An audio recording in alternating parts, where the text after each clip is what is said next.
There are new allegations against a former Celina ISD teacher and coach accused of secretly recording nude boys in the locker room. So the suspect, Caleb Elliott, is charged with dozens of counts of state and federal child sex crimes. The fourth lawsuit comes as attorneys raise questions over the police investigation.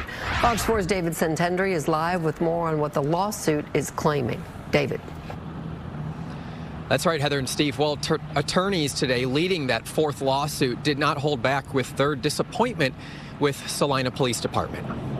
We've not fully fleshed out the question of who was aware of this person's conduct. Texas State Representative Mitch Little, one of several attorneys leading the latest lawsuit against Celina ISD and Caleb Elliott, the former Moore Middle School coach, facing state and federal charges for allegedly secretly recording dozens of naked boys in a locker room.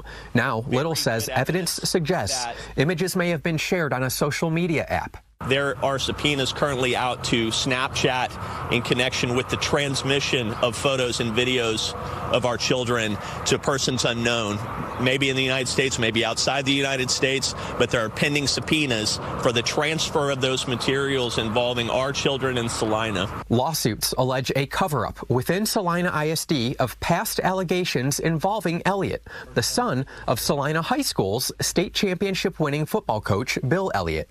One allegation, Caleb Elliott was previously banned from the boys' middle school locker room for allegedly trying to install cameras.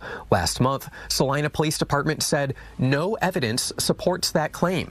It concluded its investigation, only charging Caleb Elliott. But these attorneys say they have several witnesses. Very good evidence that there was a confrontation between Caleb Elliott and another coach at Moore Middle School in connection with previous attempts to record and photograph children in the locker room. This legal team criticizing Celina PD, believing police closed its investigation early, and there might be others who should be charged in a possible cover-up. It certainly seemed as though the Celina Police Department said nothing more to see here, look over there, and they specifically and explicitly punted the ball over into our court, into the civil lawsuit court, and said, well, I guess you'll have to get answers there. Oftentimes we see that a case is filed with the DA may file the charges, and then all of a sudden there is additional evidence. Criminologist Alex Del Carmen says it's not out of the ordinary for law enforcement agencies to further investigate allegations made after submitting initial findings to prosecutors. He emphasizes it's not what police know, it's what police can prove. If we want these folks to serve time in prison, if we want these folks to pay for what they've done, we have to make sure that the evidence that is submitted to the DA is evidence that that DA can use.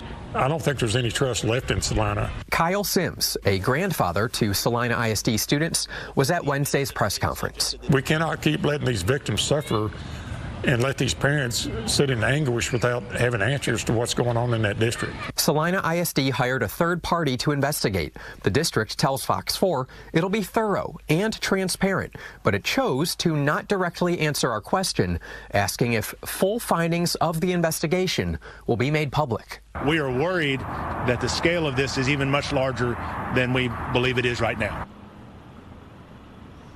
Today, I requested an interview with the Celina Police Department, but a spokesperson told me they are going to turn down that request, so no interview at this point in time. Steve and Heather, back to y'all. All right, David Santendry, thank you.